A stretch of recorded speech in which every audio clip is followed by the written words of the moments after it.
बोलिए भारत माता की। थोड़ा सा जोश होना चाहिए, गर्मी है थोड़ी, ये तो पता है, लेकिन दोनों हाथ खड़े करिए और जोर से बोलिए भारत माता की। कृष्ण भक्त मीराबाई की, ब्राह्मणी माता जी की, दधमती माता जी की, तेजाजी महाराज की, बाबा रामदेव की, और आज इस कार्यक्रम में आए सभी हमारे भाई बहनों की। आज के इस कार्यक्रम में जिनके सानिध्य में राजस्थान के अंदर हमारे दो वो महापुरुष जिन्होंने राजस्थान की संस्कृति,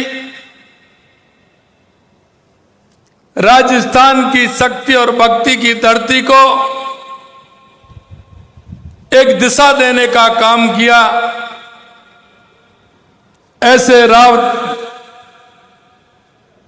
ऐसे हमारे राव दूधा जी महाराज दूधा जी की मूर्ति का अनावरण जहां हो रहा है। राव दूधा जी वो हैं जिन्होंने हमेशा राजस्थान और समाज के लिए एक दिशा देने का काम किया है। आज ऐसे पुण्य कार्य के अवसर पर, क्योंकि आप जानते हैं कि माननीय हमारे रक्षा मंत्री जी, मैं पिछले 4-5 दिन से मैं देख रहा हूं कि लगातार उनके कार्यक्रम पूरे देश भर में कार्यक्रम चल रहे हैं और अभी भी वो जोधपुर से आंध्र प्रदेश जाने वाले हैं, लेकिन वो समय निकाल करके इस पुण्य कार्य के लिए आए हैं। एक बार आप जोरदार तालियों से माननीय हमारे रक्षा मंत्री जी का स्वागत और अभिनंदन करिए। मित्रों, आप नाम से ही देख सकते हैं माननीय हमारे रक्षा मंत्री जी का राजस्थान से कितना बड़ा लगाव रहा है। हमेशा एक भी स्थान ऐसा नहीं है राजस्थान के अंदर, एक भी जिला नहीं है तो राजनीति के इतने लंबे समय पर कहीं ना कहीं उनकी उपस्थिति नहीं रही हो।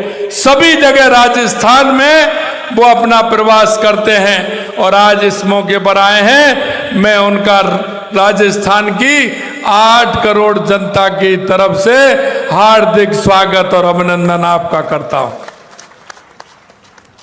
आज के इस कार्यक्रम में माननीय महाराज जोधपुर मारवाड़, जिनका स्वभाव आप सभी जानते हैं, उनका सानिध्य मिलता है, आप जानते हैं। और जब भी आपके यहां जाते हैं और जब महाराज गज सिंह जी मिलते हैं तो मन प्रसन्न हो जाता है। उनके अंदर जितना आदर भाव और राजस्थान की जो संस्कृति है वो कूट कूट के उनके अंदर है। हमेशा सभी का सम्मान करने वाले महाराज अधिराज जोधपुर महाराज श्री गज सिंह जी हमारे बीच में, हमारे आपने सुना केंद्रीय कला एवं संस्कृति पर्यटन मंत्री जो राजस्थान के लिए लगातार काम करते रहते हैं, ऐसे सम्मानीय गजेंद्र सिंह जी, मेरे कैबिनेट में मेरे साथी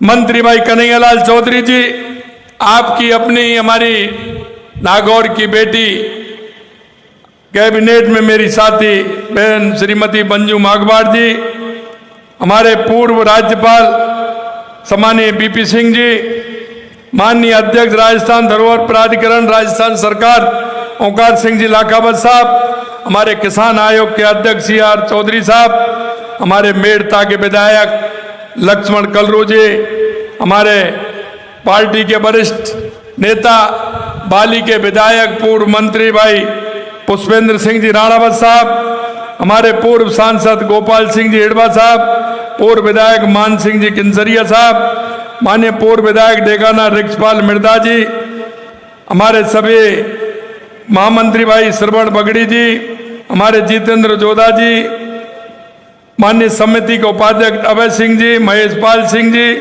भमर सिंह जी, प्रताप सिंह जी, स्वामी राणानंद सरस्वती जी और मंच पर विराजमान सभी हमारे अतिथिगण और इस क्षेत्र से आए मेरे सभी पूजा योग बुजुर्गों, नौजवान दोस्तों और मेरी माता बहनों, सबसे पहले तो मैं आप सभी का वंदन करता हूं, अभिनंदन करता हूं, आप सभी को मैं प्रणाम करता हूं।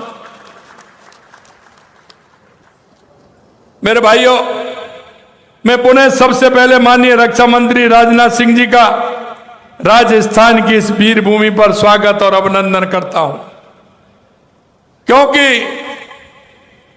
आप जिस काम को हाथ में लेते हैं, आप पर कृपा है ईश्वर की, वो काम पूरा होता है। आज आपका राजस्थान को सानिध्य मिला है। हमारे दो राव दूधा जी और हमारे श्रद्धेय पूर्व उपराष्ट्रपति और पूर्व मुख्यमंत्री भैरव सिंह शेखावत जी की मूर्ति का भी अनावरण आप करने वाले हैं। निश्चित रूप से हम सभी राजस्थान की 8 करोड़ जनता के लिए आपका ये सानिध्य हमारे लिए बहुत ही शक्ति प्रदान करेगा और एकदम ऊर्जा देने का काम करेगा।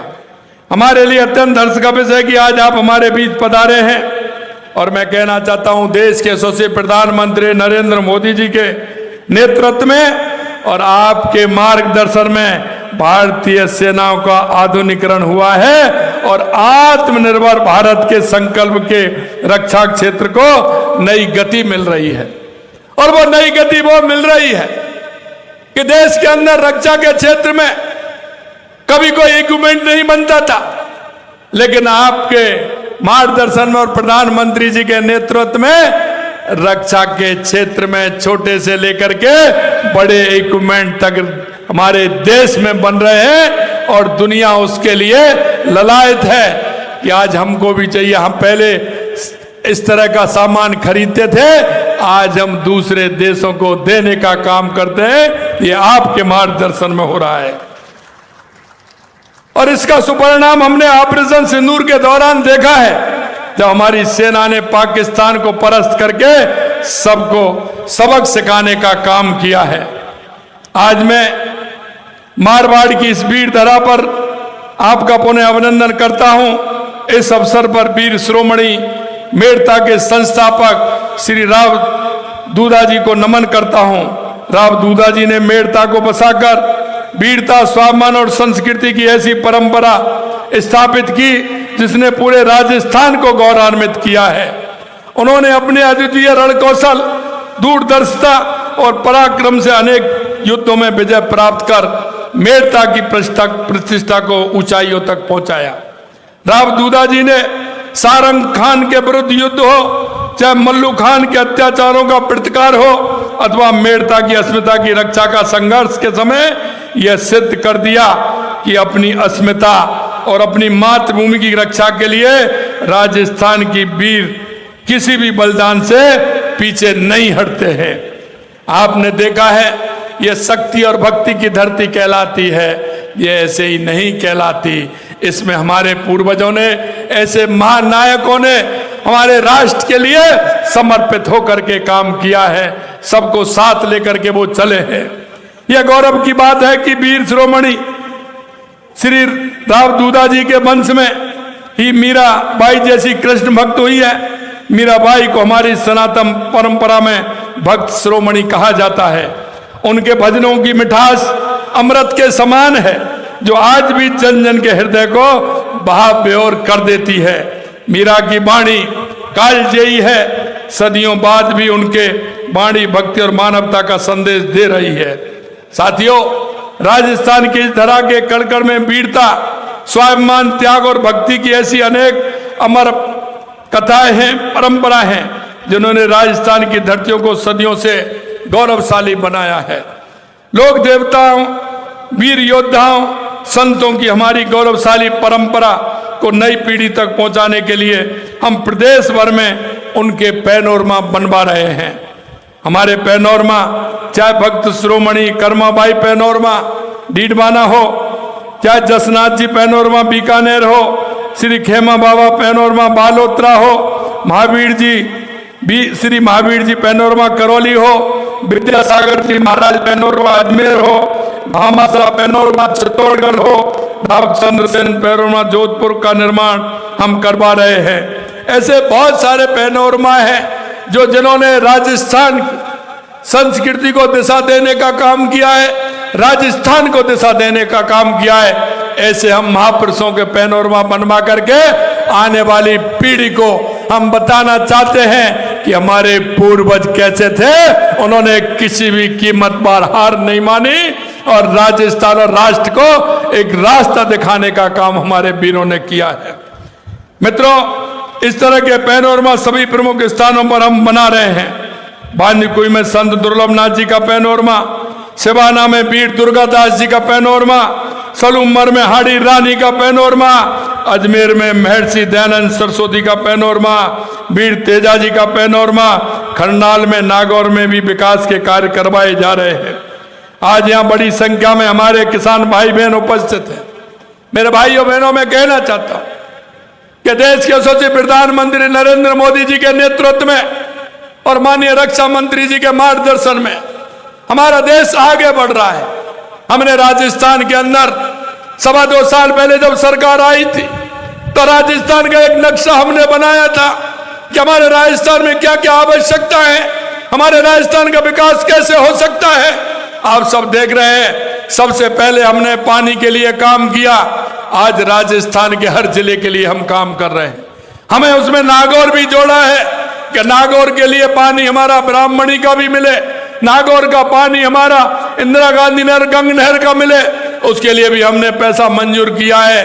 चाहे हमारी ERCP योजना हो, यमुना समझौता हो, इंदिरा गांधी गंग नहर हो, नर्मदा का पानी हमें लाना हो, चाहे सोम कमलाम के माध्यम में जमाई में पानी लाना हो, चाहे माई डैम के माध्यम से डूंगरपुर बांसवाड़ा को पानी देना हो, या देवास स्कीम के माध्यम से उदयपुर राजसमंद चित्तौड़ और भीलवाड़ा के लिए पानी देना हो। लगातार हमारी सरकार उसके लिए काम कर रही है। इसलिए हमने पहले साल में राइजिंग राजस्थान किया, 35 लाख करोड़ के MOU हुए, 9 लाख करोड़ रुपए के जमीन पर उतर गए, उसमें भी काम हो रहा है। आप देख सकते हैं लगातार हमारी सरकार उसके लिए काम कर रही है। आप देख सकते हैं बिजली के लिए भी हमने काम किया है। हमने किसान को वादा किया है कि 2027 में हम किसान को दिन में बिजली देंगे, 24 घंटे बिजली देंगे। अब आपसे ही पूछना चाहता हूं, क्या बिजली में अंतर आया है कि नहीं आया? आप नागौर वाले बताइए, आया कि नहीं आया? अब बिजली मिल रही है कि नहीं मिल रही पूरी?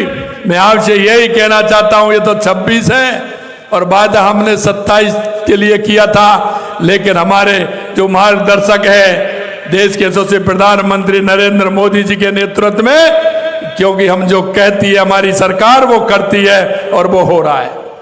और आज जो हमारा एक ग्राम विकास यात्रा चल रही है, इसके लिए हम चाहते हैं कि हमारा किसान कैसे आगे बढ़े, हमारे किसान का भला कैसे हो, हमारे किसान की पैदावार जो हो रही है उसको प्रोसेसिंग यूनिट कैसे लगाएं, कोल्ड चेन से हम कैसे जोड़ें, हमारे युवा को रोजगार वहीं कैसे मिल सकता है। इसके लिए हमारा ग्राम विकास रथ चल रहे हैं, उसमें आपके सुझाव भी आ रहे हैं। उसके साथ साथ हम एग्रीकल्चर की प्रोसेसिंग यूनिट लगा करके वहां आगे उसको कैसे बढ़ाएं, कहां मंडी की आवश्यकता है उसको कैसे करें।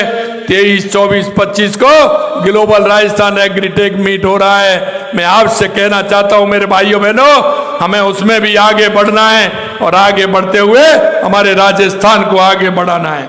खेती को लाभकारी हम कैसे बना सकते हैं, तकनीकी आधार पर हम कैसे कर सकते हैं, भविष्य की जरूरतों के अनुरूप हम कैसे काम कर सकते हैं, इसी उद्देश्य को लेकर के हम चल रहे हैं। आधुनिक तकनीकी नवाचार, कृषि प्रसंस्करण, नए बाजारों से जुड़ करके हम किसान को कैसे मजबूत कर सकते हैं, क्योंकि हम कहते हैं कि हमारे 4 जातियां हैं, किसान, मजदूर, युवा, महिला। अगर इनका उत्थान होगा तो हमारे देश का उत्थान होगा, हमारे प्रदेश का उत्थान होगा। इस ऐतिहासिक आयोजन में प्रदेश के हजारों किसान और पशुपालक उसमें भाग लेंगे। कृषि विशेषज्ञ, वैज्ञानिक, तकनीकी जानकार, कृषि पंजीकरण उद्योगपति सभी उसमें आने वाले हैं। हम चाहते हैं कि हमारे हर किसान का भला हो, हमारी माता बहनें भी आगे बढ़ें। इसके लिए लगातार हमारी सरकार नवाचार करते हुए हम काम कर रहे हैं और हमारे विकास रथ लगातार चल रहे हैं। अंत में मैं आपसे इतना कहना चाहता हूं, हमारी केंद्र और राज्य सरकार की योजना है, उनका आपको लाभ लेना है। आप इस प्रदेश के, देश के नागरिक होने के नाते आप सभी का कर्तव्य बनता है, क्योंकि बहुत सारी योजना हमारी केंद्र और राज्य सरकार की है, उनका लाभ जन जन तक कैसे पहुंचे, उनका लाभ किसान, मजदूर, महिला, युवा तक कैसे पहुंचे, इसके लिए हम काम करते हैं। आपने देखा युवाओं के लिए लगातार हम काम कर रहे हैं। हमने 4 लाख नौकरियों के लिए कहा था, 1.25 लाख नियुक्ति पत्र हमने दे दिए, 1,35,000 प्रक्रियाधीन है और 1.25 लाख का हमने कैलेंडर निकाल दिया। हम युवाओं से कहना चाहते हैं, पढ़िए और आराम से पेपर दीजिए, आपको किसी भी प्रकार की परेशानी नहीं होगी। हम यह भी कहना चाहते हैं युवाओं से कि वो निजी क्षेत्र में भी काम करें। हमने युवा नीति बनाई है, उसमें भी युवाओं को हम रोजगार के अवसर दिए हैं और उसमें हमने कहा है कि हम 50 लाख से लेकर के 1 करोड़ तक का बिना ब्याज का आपको लोन भी देंगे, जिससे आप अपना काम भी खोल सकेंगे। आज के इस कार्यक्रम में राव दूधा जी विपरीत परिस्थितियों में भी साहस और स्वाभिमान और कर्तव्य के मार्ग पर डटे रहे। वीर शिरोमणि श्री राव दूधा जी की यह प्रतिमा आने वाली पीढ़ियों को सदैव यह प्रेरणा देती रहेगी कि यह मूर्ति उस अजय शौर्य, मातृभूमि प्रेम और त्याग का प्रतीक है। हम सभी का दायित्व है कि राव दूधा जी जैसे वीरों और संतों, महापुरुषों के इस महान विरासत को नई पीढ़ी तक पहुंचाने का काम करें। उनमें राष्ट्र प्रेम, संस्कृति, सेवा के संस्कार विकसित करें, जिससे आने वाली पीढ़ी को लगे कि मैं शक्ति और भक्ति की भूमि हूं, मैं उस राष्ट्रवादी देश के अंदर हूं जहां राष्ट्र को प्रथम मानने वाले लोग हैं। मेरे भाइयों बहनों, आप इतनी बड़े संख्या में इस कार्यक्रम में आए हैं, आपने हम सभी का मान और सम्मान किया है। मैं दिल की गहराइयों से आप सभी का अभिनंदन करता हूं, वंदन करता हूं, आप सभी को धन्यवाद देता हूं कि इस गर्मी में इतनी बड़ी संख्या में आप आए हैं। आप सभी को बहुत बहुत धन्यवाद। जय हिंद, जय भारत, जय राजस्थान।